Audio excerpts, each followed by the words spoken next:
காலைதோறும் கர்த்தருடைய வார்த்தை கேட்க வந்த உங்களை ஆண்டவராக இயேசு கிறிஸ்துவின் இனிய இன்ப நாமத்தினால வாழ்த்தி வரவேற்கின்றேன். நாம் விசுவாசமும் அதிகாரமும் என்ற தலைப்பின் கீழே தேவ வசனங்களை நாம் தியானித்து கொண்டிருக்கின்றோம். இன்றைக்கு 4வது நாளாக நாம் இந்த வார்த்தைகளை தியானிக்கின்றோம். எபேசியர் 1வது அதிகாரம் 21வது வசனம்.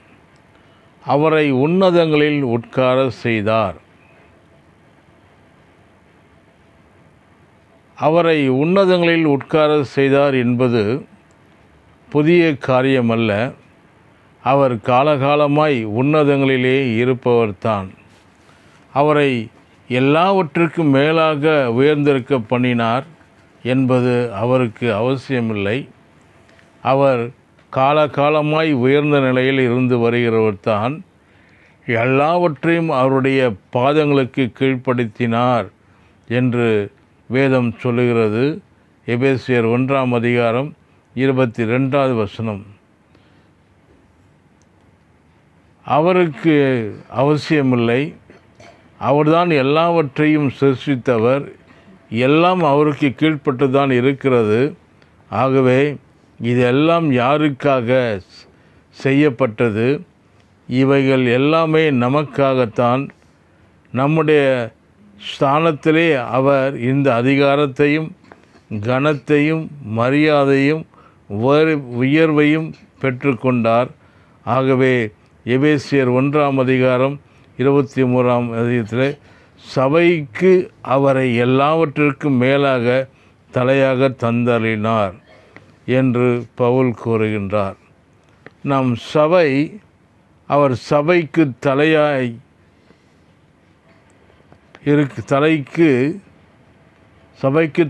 இருக்கிறார்.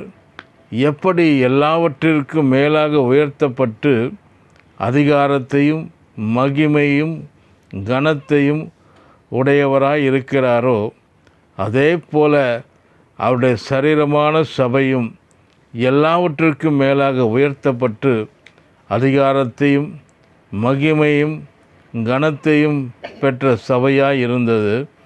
சபை என்பது ஒரு ஸ்தாபனமோ ஒரு கட்டிடமோ அல்ல. மீட்கப்பட்ட நாம் ஒவ்வொருவரும் சபையின் அங்கமாக இருக்கின்றோம். நாம் அனைவரையும் தான் சபை என்று வேதம் கூறுகிறது. ஆகவே இயேசுவுக்கு கொடுக்கப்பட்ட மகிமையும் கனமும் உயர்வும் ஒவ்வொரு விசுவாசிக்கும் சொந்தமானது. சபைக்கு தலையாய் இருக்கிறவர் உயர்ந்த நிலையிலும், சரீரமான சபையாய் இருக்கிற நாம் தாழ்ந்த நிலையிலும் இருக்க முடியாது. அவர் மேலானவராக இருக்கும் பொழுது நாம் கீழானவராக இருக்க முடியாது. கீழே கிடந்த நம்மை மேலே உயர்த்தும்படியாகத்தான் அவர் சிலுவையில் மரித்து உயிரோடு எழுந்து உயர்த்தப்பட்டிருக்கிறார். நீ கீழாகாமல் மேலாவாய் என்கின்ற ஆசீர்வாதத்தை நமக்கு சொந்தமாகும்படியாகத்தான் அவருடைய சிலுவை மரணம், உயிர்த்தெழுதலும் உயர்த்தப்படுதலும் நடந்தது. நீ கீழாகாமல் மேலாவாய் என்று வேதம் சொல்லுகிறது. நீ கீழாகாமல் மேலாக மாத்திரம் இருப்பாய் என்று மற்றொரு மொழிபெயர்ப்பு இவ்வாறாக சொல்லுகிறது. நாம் கீழே கிடக்க வேண்டியவர்கள் அல்ல, மேலே மாத்திரம் இருக்க வேண்டியவர்கள். மீட்பு இதைதான் நமக்கு செய்திருக்கிறது.